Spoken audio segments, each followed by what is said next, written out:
Good morning and welcome to the conversation and panel called Supporting Displaced Scholars. My name is Melanie Adrian and I am an associate professor in the Department of Law and Legal Studies at Carleton University. I am so delighted to act as moderator for this panel. I will first of all introduce the panel, then I will introduce my colleagues, and then each of my colleagues will speak for about 5 to 8 minutes, and then we'll have a conversation. Thank you all so much for joining us. We really, really appreciate it. This panel is about supporting displaced scholars. In early 2021, RSC College began a process toward establishing an initiative to advance inclusive excellence by acknowledging exceptional and high-achieving at-risk and displaced academics and artists in Canada. I am so delighted to hear that just last night, the college unanimously approved the proposal to start a program and to start the work of this program. I am absolutely thrilled to hear this. So that is what the panel is about, the question of how we become more inclusive to those that are displaced by war, by changing regimes, and by other factors. We will talk about these factors in the next hour. What I'd like to do now is introduce my wonderful colleagues, and I will start with Dr. Karim. Dr. Karim is a feminist academic and researcher from Bangladesh. She completed her PhD at the Institute of Social Studies in The Hague in 2012, specializing in women, gender, and development with a focus on sexualities. Dr. Karim's career is a combination of development work, academia, and activism. In recent years, she worked at multiple academic and development institutions in the area of gender and sexual reproductive health and rights, including the Institute of Educational Development of BRAC University in Bangladesh, the ISS, the Institute of Social Studies in The Hague, Radboud University in the Netherlands, Western University in Canada. And she's currently my wonderful colleague in the Department of Sociology and Anthropology at Carleton University. Dr. Karim's research areas include gender and sexuality, sexual and reproductive health rights, transnational feminism, intersectionality, gender, and development issues. Dr. Karim is a passionate advocate for scholar activism and academic freedom. Mr. Wordsworth, Stephen Wordsworth, has been executive director of CARA since 2012. CARA, a UK charity established in 1933, works with 125 universities in the UK and others elsewhere, including in Canada, to rescue and support university teachers and researchers who are suffering as a result of discrimination, persecution, violence, and conflict. Dr. Carly Kehoe is the Canada Research Chair in Atlantic Canada Communities and is a passionate advocate for scholars at risk. In 2016, while co-chair of the Royal Society of Edinburgh's Young Academy of Scotland, she founded the At-Risk and Academic Refugee Membership Program. In 2017, she co-founded the Global Young Academy's At-Risk Scholar Initiative.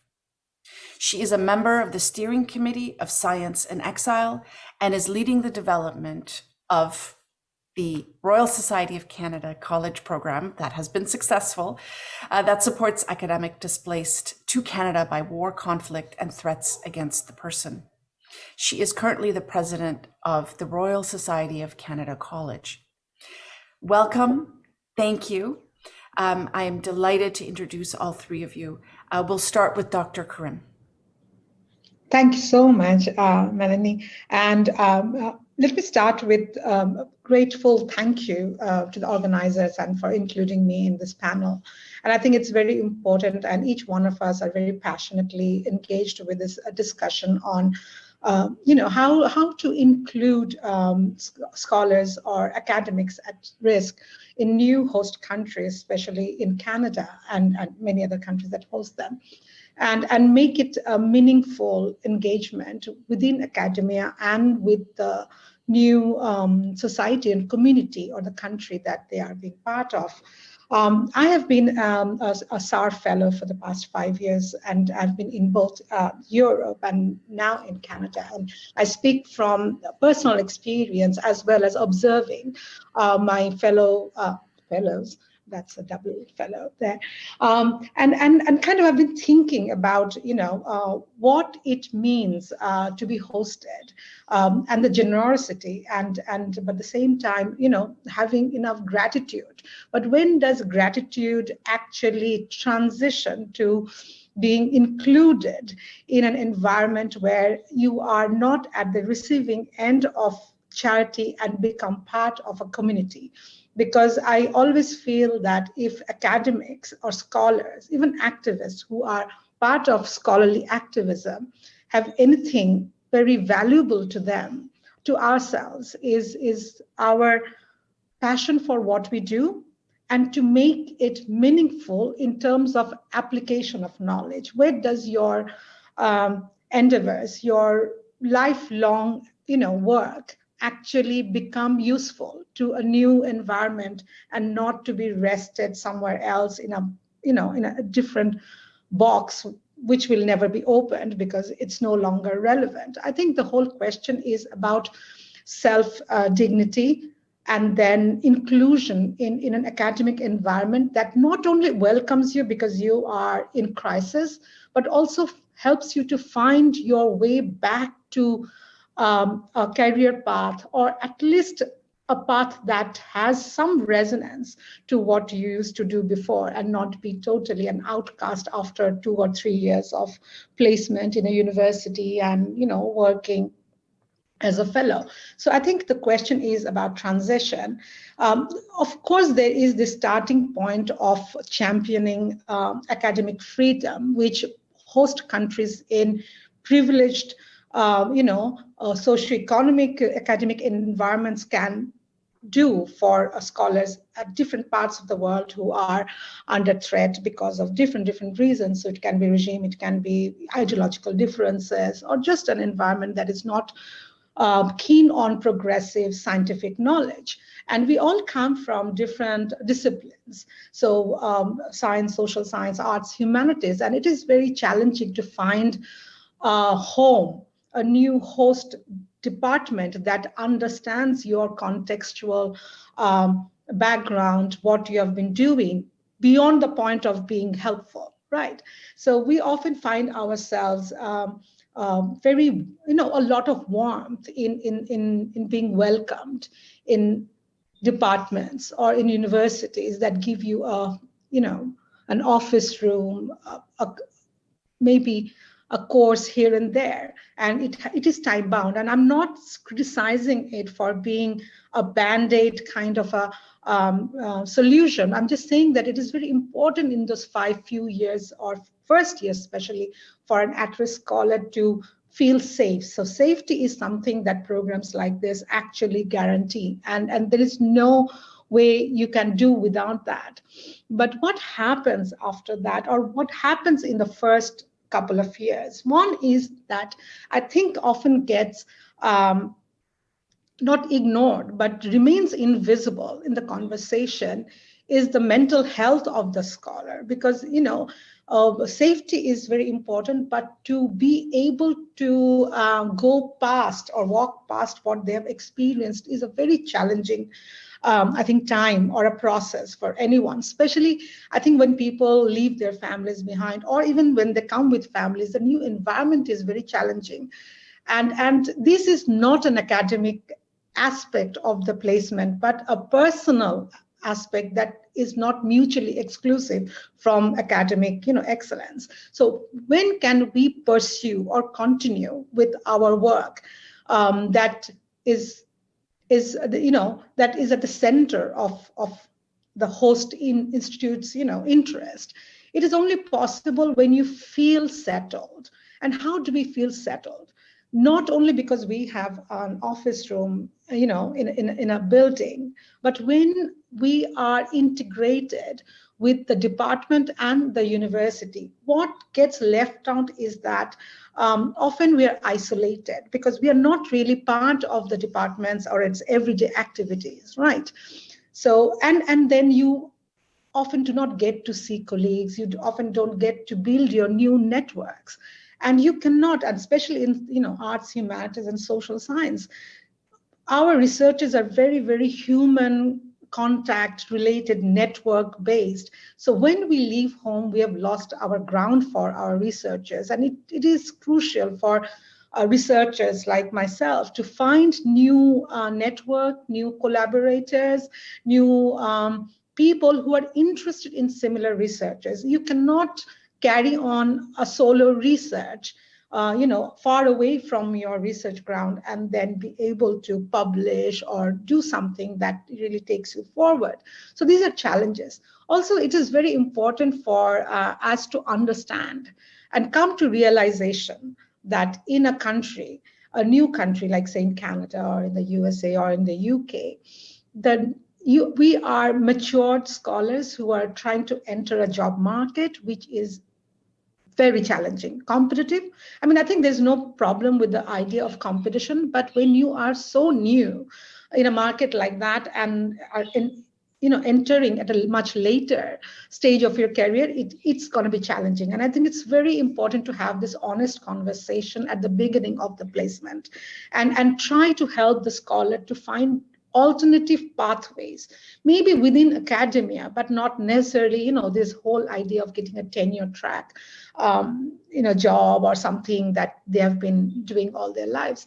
So I think that is something would be so useful to have a mentor who helps to build new networks and try the scholar to find new pathways of having a career or employment opportunities. Because let's face it, when scholars leave their home, very few will be able to go back immediately. Some will, most will never go back.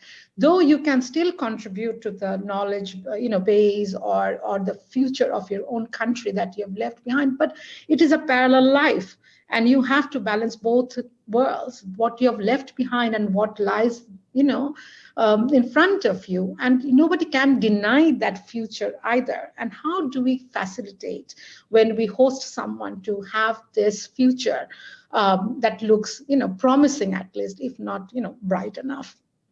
And I think what really, bothers a scholar is a sense of isolation and insecurity about future. And how do you integrate not only within academia or in the job market, but also to the society? Many scholars come with language barriers or just to, have children and families. And I think it is very important to give them an environment where that welcomes them.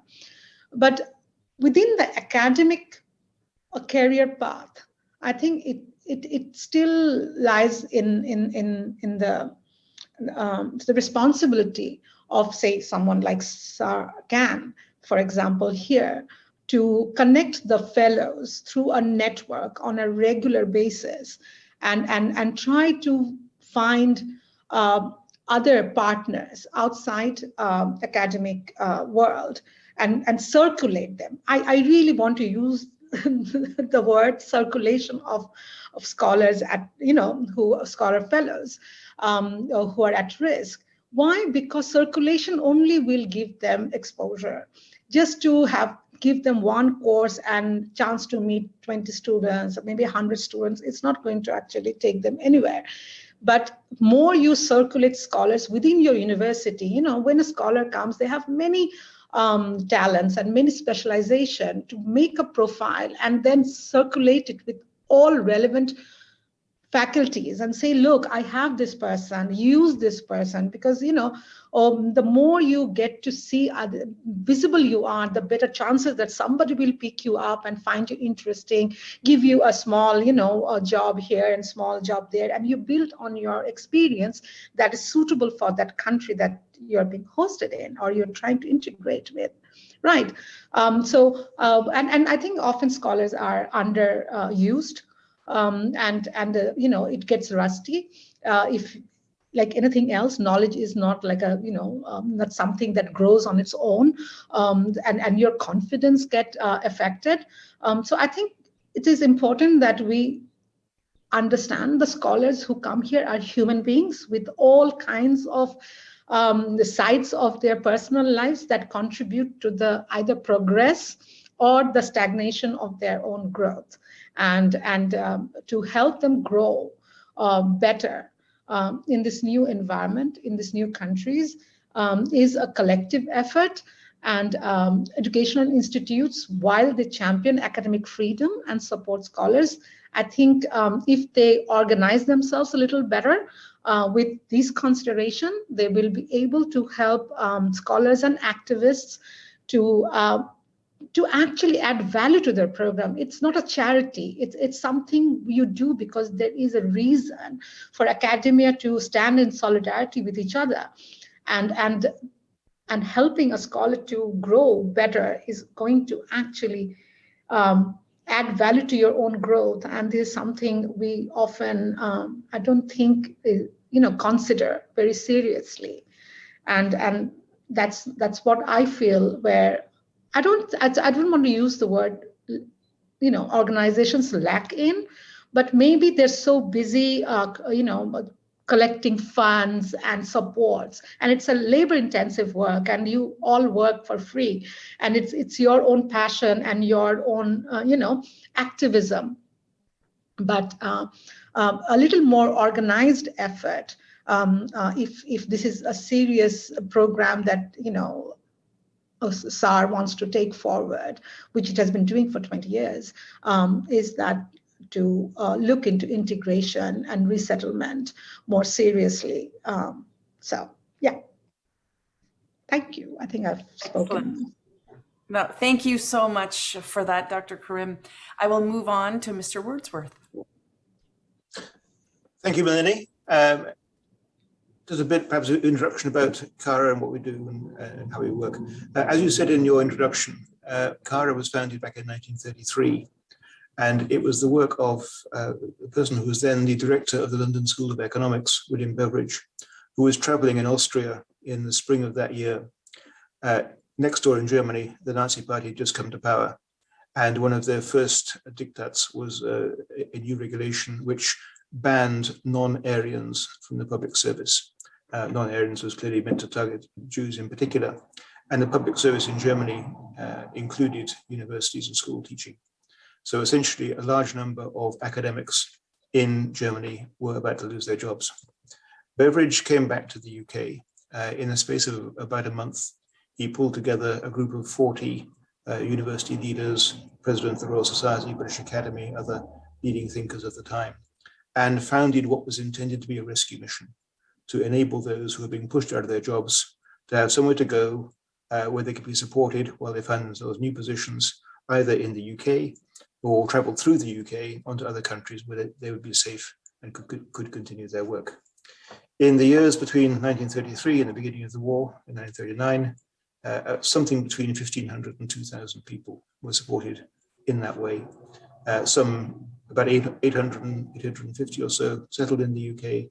Others came on to America, to Canada, Australia, New Zealand, other countries where they'd be safe, and carried on their work there. So of those 1,500 or so, about, I think, 16 after the war won Nobel Prizes. Others were distinguished in other ways. So, for example, there was a neurologist in Breslau, Ludwig Guttmann, who actually only got out in 1939, spring of that year, just before the war.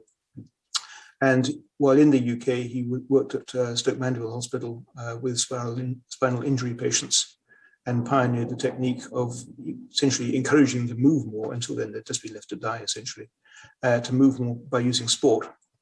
And so the idea of using sport for people with disabilities developed, and that began and then became international competition, and then began Paralympic Games, which just shows then how one person plucked out, I wouldn't say obscurity in Breslau, but he wasn't a world figure, but put in a different situation can make a truly extraordinary difference to the world. We still essentially run what is the modern version of that rescue mission. Our founders described, really set two ideas in place. So it was about what they called the relief of suffering, so helping the individuals and getting them safe, but also the defense of learning and science, so helping to preserve what they were carrying in their heads. But that is still very much what motivates us, and obviously getting people away from danger to a safe place, but also giving them the chance to bring with them what they got in their heads, and that is the intellectual capital of their country, of their society. If they can be helped to find somewhere to work, then of course that is preserved. While they're at the host university, they're sharing that with their new hosts. They're also at the same time developing their own skills. And come the day when they can go back safely and help rebuild, then overwhelmingly that is what they want to do. These are not people who are coming as refugees or asylum seekers. They're often very clear that is not their intention. They come on regular visas. The host university is the visa sponsor. We work with the host university to ensure the placement works and comes together and is successful. We keep in very close touch with our fellows through their placement and beyond. Up until a few months ago, we used to say we were working with about 350 CARA fellows at various stages, some in the application process, some actually in placements, and some had perhaps moved on to the next stage but must have been in touch with us. Then Afghanistan came along, and within a few months we've had 400 more applications, so essentially doubling the numbers of people we're in contact with. We have had very good support from our university partners already, many of whom have come forward with offers of extra places and extra funding. But clearly we still need a lot more to make this work. We are getting the first visas. Fortunately, the UK Home Office, which is in charge of visa issues, is providing visas for Afghan academics to come to the UK. The first four now issued, and 3 of them are already in place. But of course, many more will come, we hope, over the next few months. So that's really the key part of what we do through our program. Getting people to safety. We don't make any distinction in terms of where they are from, what their background is, what their academic disciplines are. The range of risk is very wide. At one end of the scale, it is something like, say, Syria, where individuals were not necessarily being directly threatened, but they might suddenly find that they lived in one part of the city, the university was in the other part of the city, and suddenly between those two parts, there were checkpoints with armed militias, and they had no idea who these militias were, but frankly, can change from time to time. So you had people taking journeys which had previously involved maybe 10 minutes in a car, taking 3 or 4 hours to go outside the city, circle around outside the checkpoint area, and come back in again. It was clearly impossible to carry on. Meanwhile, the university might be physically attacked, damaged, hit by a rocket or whatever, or else their own homes were, whatever. So it could be a very general threat of that sort, which made it impossible for them to carry on their work as academics. It could be much more specific, something they have said or written which has upset somebody. That somebody could be their government. If there could be criticism of that, and we had in 2016 in Turkey the case of the academics who signed a petition criticizing the Turkish government policy towards the Kurdish areas. For 3.5 years, many of those people were dismissed from their jobs, threatened with court cases, in many cases actually taken to court and prosecuted, in some cases sentenced and imprisoned, until the Constitutional Court ruled in July 2019 that in fact this was simply the exercise of free speech, therefore the cases against them couldn't stand. But for 3.5 years they were facing those sort of challenges, so we had people coming to us from that background. Equally, we have people from Bangladesh and Pakistan, for example, where they've written or said something which somebody has decided is blasphemous under the blasphemy laws, or just because they don't like it, and they are then directly threatened with murder or violence. It can be very personal. It can be the religion, if they're depending which country they're in, which part of the country. It might be the wrong religion for that part of the country. Ethnicity. It can be sexual orientation, gender identity. In some countries, that can get beaten up or killed. So a very wide range of threats, from the very individual and specific and personal to the very general. But from our point of view, once we establish there is the risk, then we work with that person and their family, of course, to get them to safety and to support them in different ways. Moving through stages, sometimes they may come. We define an academic as somebody who's held a teaching research post, but in some countries, and Afghanistan is a case in point, there are many people who are holding academic jobs, often have done for some time, on the strength of a master's degree, and have never actually done a doctorate, whereas to progress in Western academia, normally you need a doctorate. So the first thing might be to actually do a PhD course for 3 or 4 years, and we support people for multiple year awards. But then also to move on to postdoctoral places if it's not yet time for them to go back. And so we're always looking for university partners, not just for the first stage, but also for the second or third stage, to move people on, or even if they can find jobs at the universities. We have partners in Canada. We've had people placed here before. I think currently we have maybe 1 or 2 still, but it comes and goes. But we're certainly very interested in expanding the range of options we have, not least because under visa rules, you can only stay so long in a certain place usually before you either have to move on or ultimately might get forced into clearing asylum, which they're very clear they don't want to do. Anyway, I'll stop there, but very happy to take questions afterwards. Thank you. Thank you so much. And without further ado, we will turn directly to Dr. Kehoe to give her remarks, and from there we'll go to questions. Thank you. Thanks very much for that, Melanie and Stephen and Shuchi, for your comments. They were really thought-provoking and interesting to me, obviously, because this matters. But my background is, I'm a historian actually, and I look at religious minority migration and the integration or not, the success of the integration or not of minority populations in the 18th and 19th century. So this doesn't make sense that I would have a link with what's happening today. But in 2015, when there was a significant migration into Europe, I was invited to Amsterdam to attend a meeting of a range of different academic researchers who deal with various aspects of migration. And it was meant to be a response, what our response as researchers could be to migration, to increasing levels, to fear that people had, to challenges. And it was, I think it was a 2-day meeting. And the fact that I'm sitting here now is because I got really annoyed at that meeting.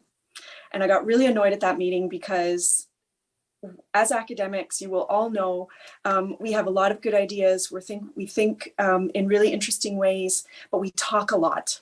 And I could see that this meeting was a lot about talking, and at the end of it, we were not going to have anything concrete. And I was living and working in Scotland at the time, and when I flew home, I just started to think, what is it that I can do myself? Because nothing is going to come out of that meeting, I don't think. So what is it that I can do myself? At the time, I was co-chair of the Young Academy of Scotland, and I understood the world of academia. And this links with what Shuchi had said earlier about inclusion, because one of the things that I thought was there must be academic migrants in the pool. How do we identify them? But then more than that, how do we make room for these colleagues in our circles? And so the point of the very first program that I established with the Young Academy of Scotland was just giving people access to high profile academic and professional networks that would maybe give them more of a link, more networks, more of an opportunity to demonstrate the success of what they do, and also to recognize their dignity. And I was very grateful to Shuchi for mentioning that word, because that's something that we can't ever lose sight of. So that started in 2016, and I carried it on with the Global Young Academy. And how I know Stephen actually is because I worked with organizations who had expertise in this area to help me understand more about what it was all about, and then where supports could be offered.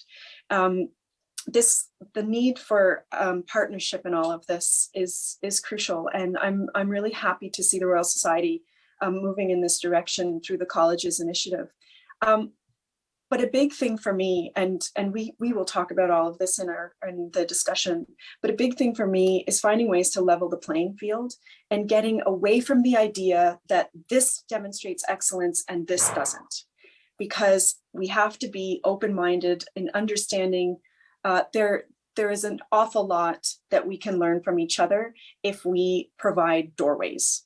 And the idea of discovery research and curiosity and asking interesting questions by all of a sudden being put at a table with people that you wouldn't normally work with is really, really important. And I hope that we don't lose sight of the importance of that in programs like this, in the at-risk scholar world, in the at-risk academic world, the need to level the playing field so that we can do our research better. Another thing that motivates me with this is, and the organizations, I've been quite specific with the organizations that I've been working with in terms of this kind of advocacy work. They're the national science leaders, they're the research leaders for countries. We all have a responsibility, I think, to the global research community to provide safe spaces so that people, our colleagues, people just like us, can continue to do our work. This is a really fundamental principle, or it should be, of science diplomacy. And if we are involved in national science academies and we don't have an eye on what's going on outside of our countries, I think we're in a lot of trouble because research doesn't stop at a border. It has to naturally move back and forth and change depending on the new questions and the new voices. And so all of this is maybe a little existential, but it's the stuff that's motivated me to start doing work in this area. And if there's one message that I can leave with, because I want us to kind of move into the discussion, it's actually not hard to do stuff. It's not hard to make things happen if you just decide that that's what you want to do.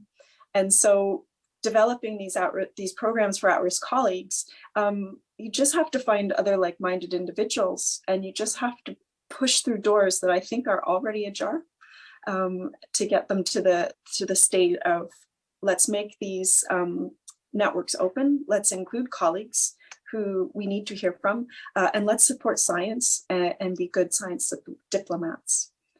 Thank you.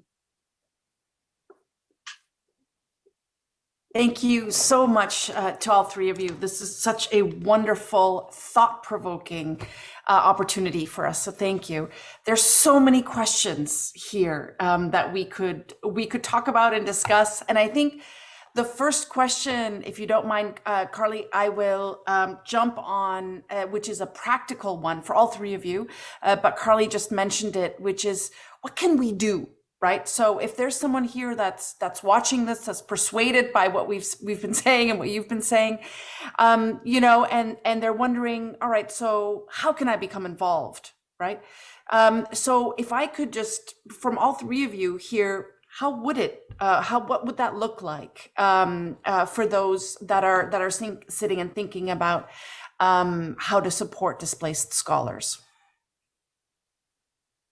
I could speak just opening from a Canadian perspective. There are a couple of levels because it's going to depend on funding. The first thing I would do is find out what funding is available or support from the VP research, for example, at your institution or similar, or from your faculty union to see whether or not there is support that would provide for a salary.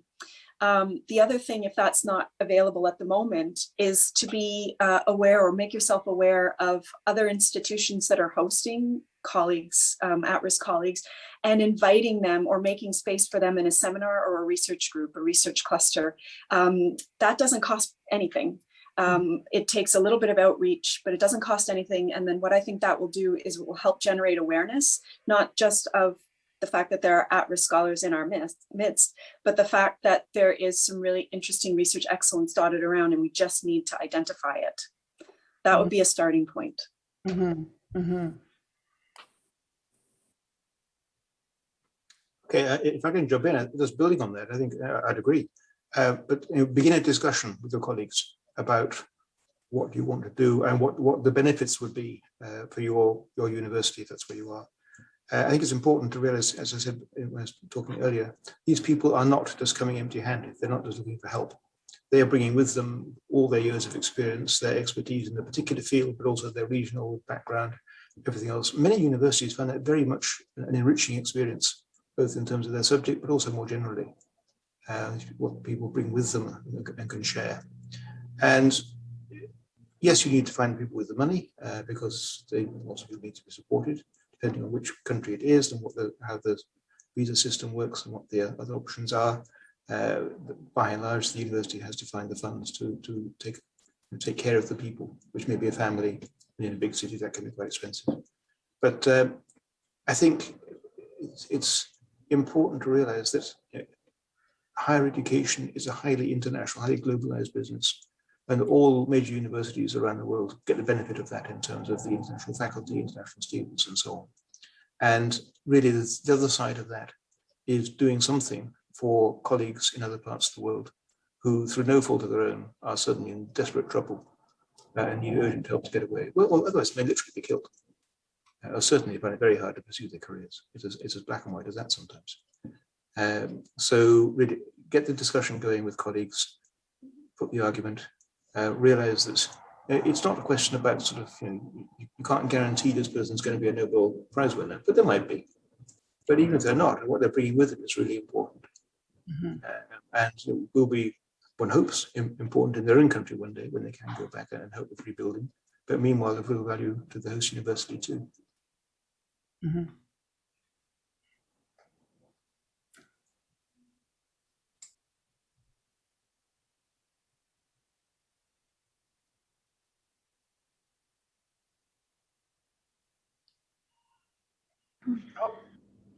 Start that again. Start that one more time. I think you might have frozen a little bit.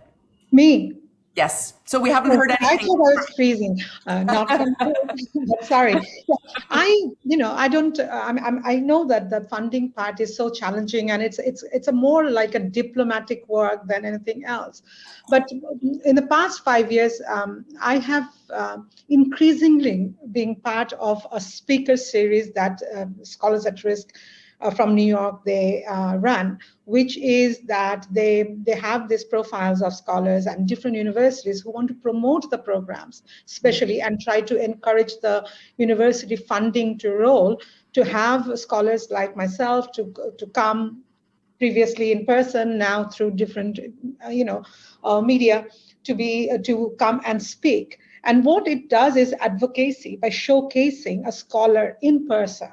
And I often think in any kind of activism as well, like, I learned it from LGBT activism, that when people are phobic about something or they're unsure of what they want to help with, you have to put a face on that crisis. You have to show that these are real people. This is what the narrative is and what value they're bringing.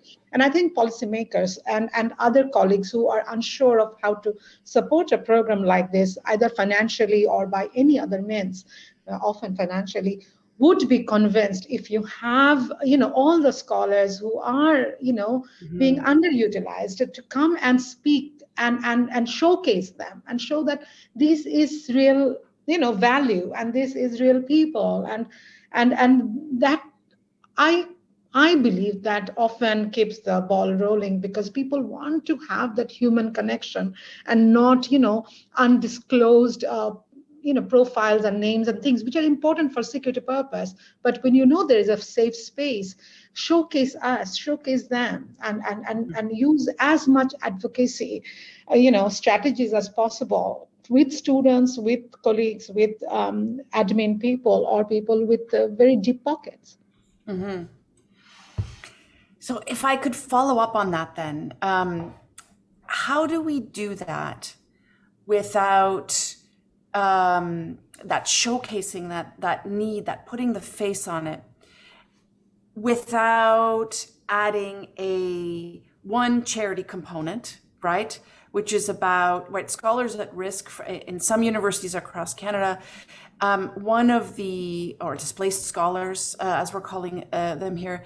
One of the driving factors that makes it easier actually to draw attention is this idea of risk, right? Urgent risk, need, right?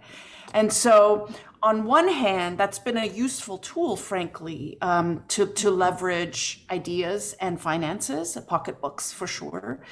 But on the other hand, it forces the scholars into this very specific niche environment that I think what we're advocating for is that they're not put into this niche environment, that we add components and elements and keep our eye on this idea of dignity and human rights and treat them as colleagues, right?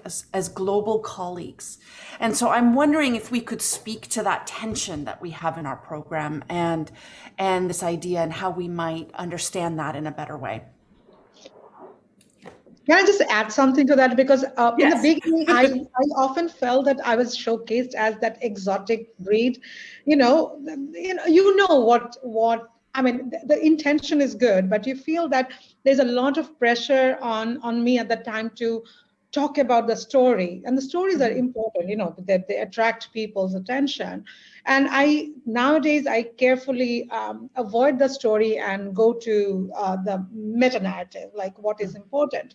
But I went to Arkansas 2 years ago, university, and they hosted a 3-day program around scholars at risk, and where I became, the face, and because I agreed to be in public at the time.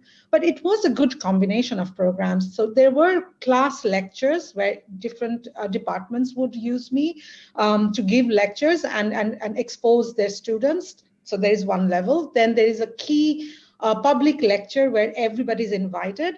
And there's also a student, I think there was a radio show. So they'd use different mediums where the initial excitement of seeing someone, and you can imagine Arkansas being Arkansas, there's nothing around it, but they kind of try to go beyond, bringing someone who you have never seen to a cause, because I was not their scholar. I was a guest, but to actually encourage the university. And I met with the people who were the, policymakers, from the university president to others, and trying to put forward why it was important for the university to have more funding. So it's kind of a fundraising drive that the departments were trying to consciously do by bringing someone that they were not investing in, but would give them a face. To go beyond the charity mode of it. I don't know how successful they've been, but I think that was a good effort.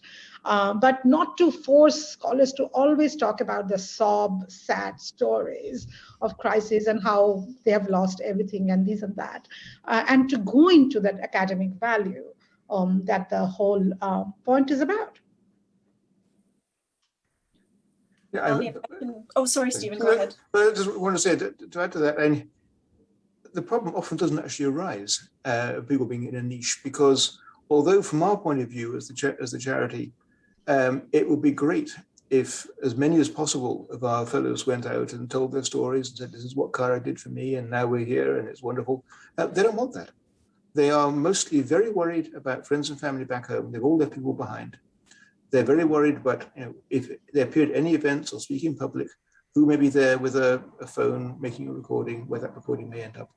So the great majority of the people that we support, as far as most other members, faculty members or students, others at the university, they are simply another PhD student from a certain country, or they are there as a visiting fellow from a certain country.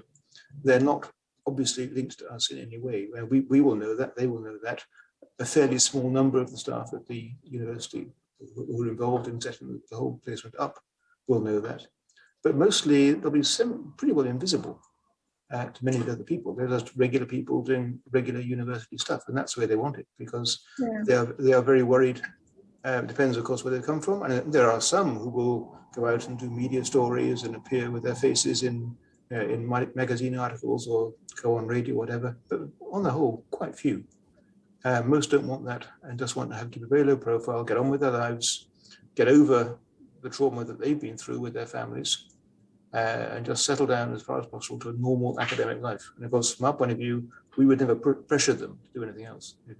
If they're happy to do something, they're really happy, fine. But if we get any sense that they're doing it because they feel they ought to, we say, no, don't do it. Just get on with your normal life. I think these points actually demonstrate the inherent tension, because I've seen both. And the challenge with keeping your head down is that the placements are often temporary.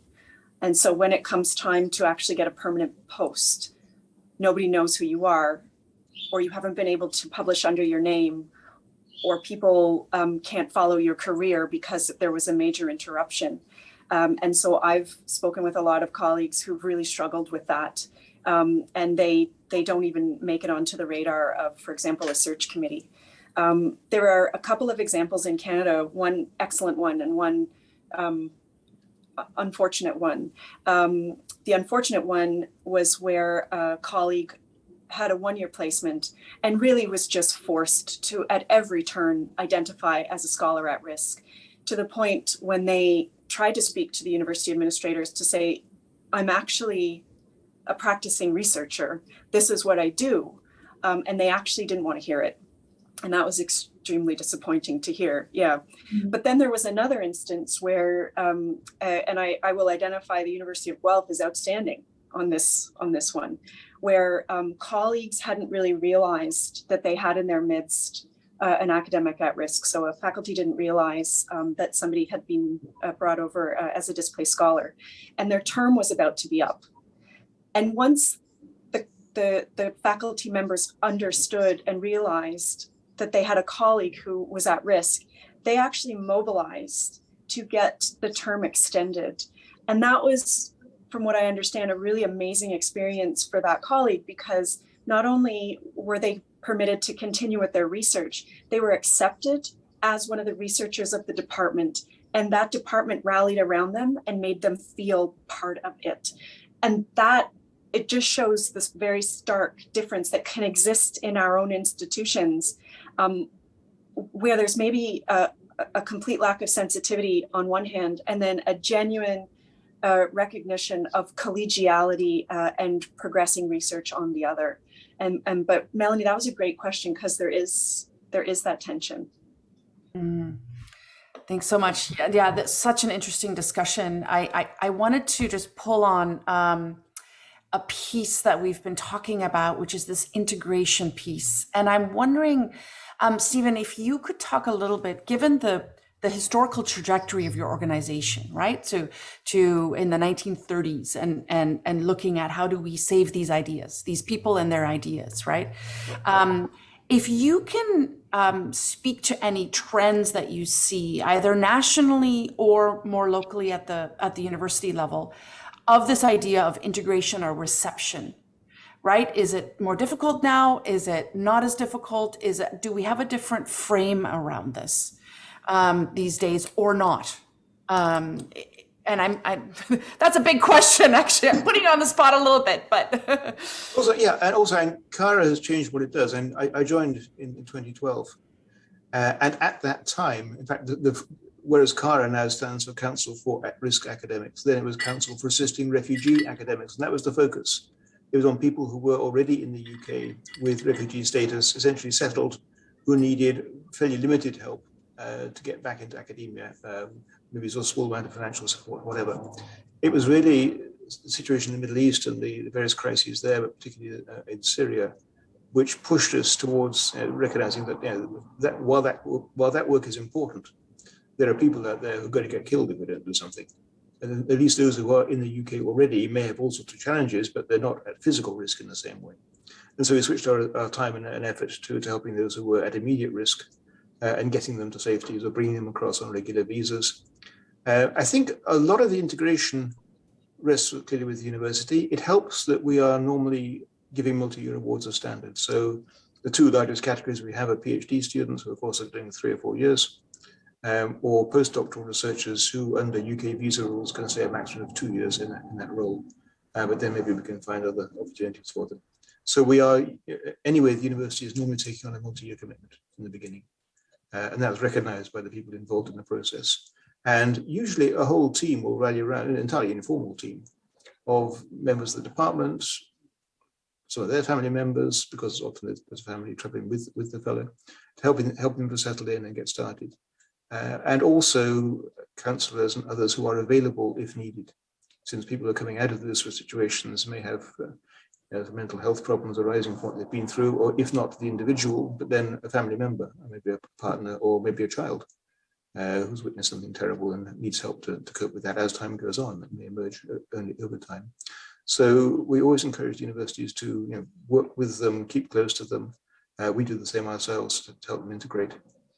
So they become part of the university community. But as I say, also, very often they're not identified to most people as having been there as an at-risk academic. They are simply an academic from country X.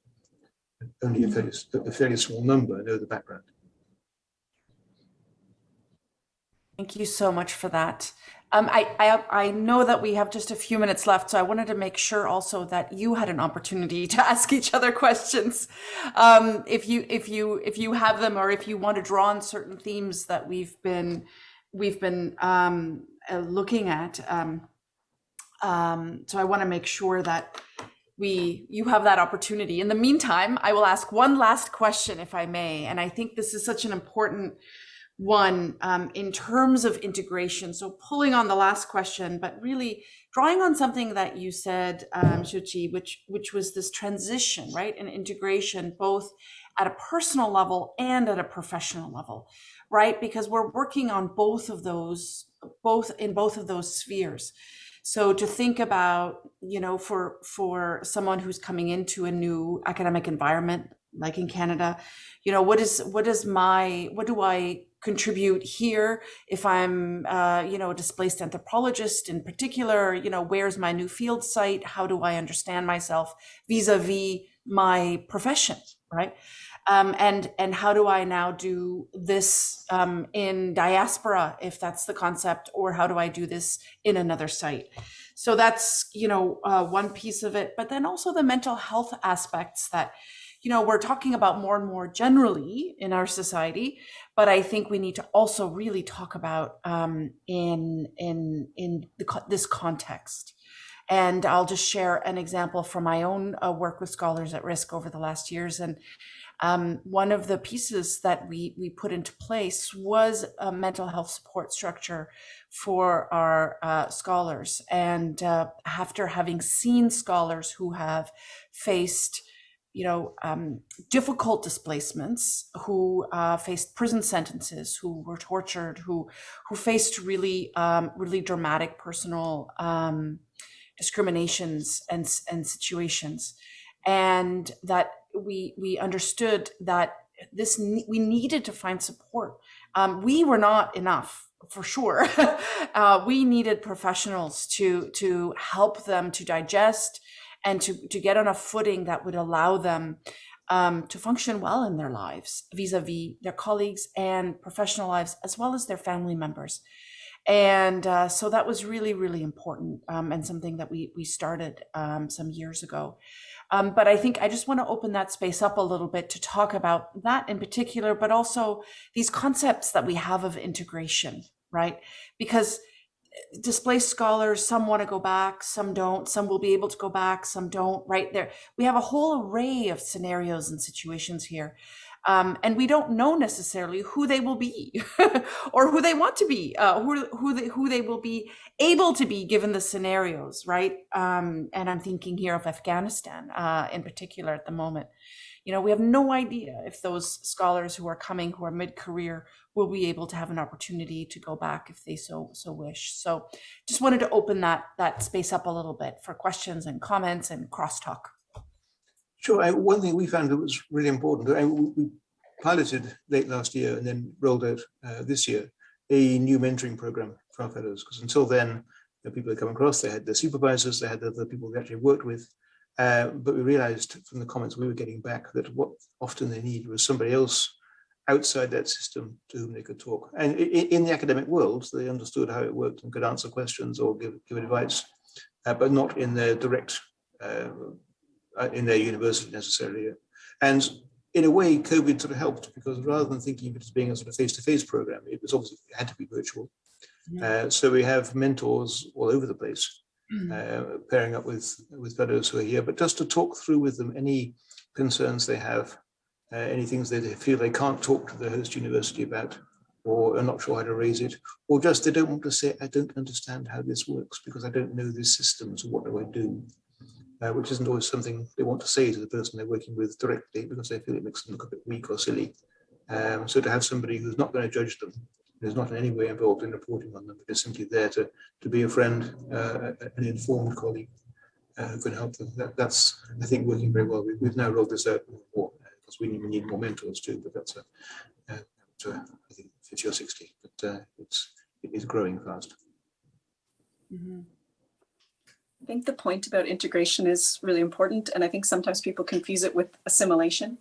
And in a way, there's both, because in order to get into the system in the first place, there is a requirement to fit the system. But then when you get into a university environment, I think integration is really the ideal that we all need to aspire to, because integration requires us to make space and to change and to have input from everybody. And as researchers, we're supposed to be constantly evolving in our thinking anyway. And the institutions that we work with and for, they're a little bit slower, but there is this need to be responsive as society changes and as the needs of research and the researchers change. And so integration is something that is absolutely critical, but the necessity of making space for other thinking that comes with these colleagues is essential. And so I had a meeting in the UK in September to talk about how people could set themselves up in the best way possible to get jobs in academia, in UK academia.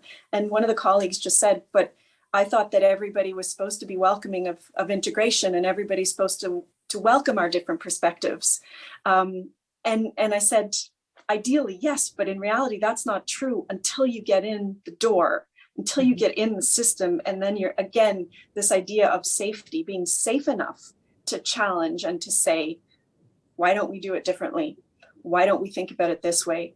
Why don't we ask these questions? All of that is part of this process, which is complicated and complex and multifaceted, but integration is aspirational. Mm-hmm.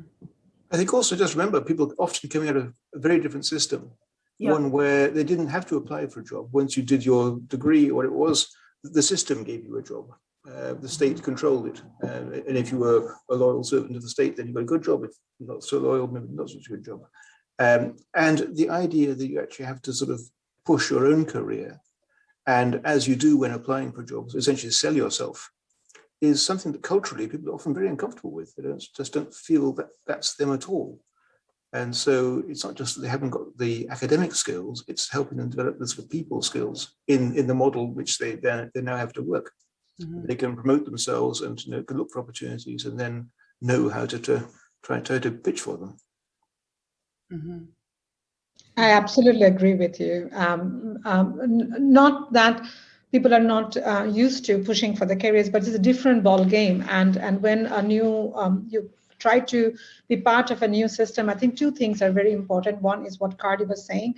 It's not on the scholar, but also on the departments and how innovative they are at that moment to create new space or little pockets of spaces. People are very territorial, and rightfully so. Their own jobs are at stake. There's not enough money often with the departments and universities if they're not money-making departments.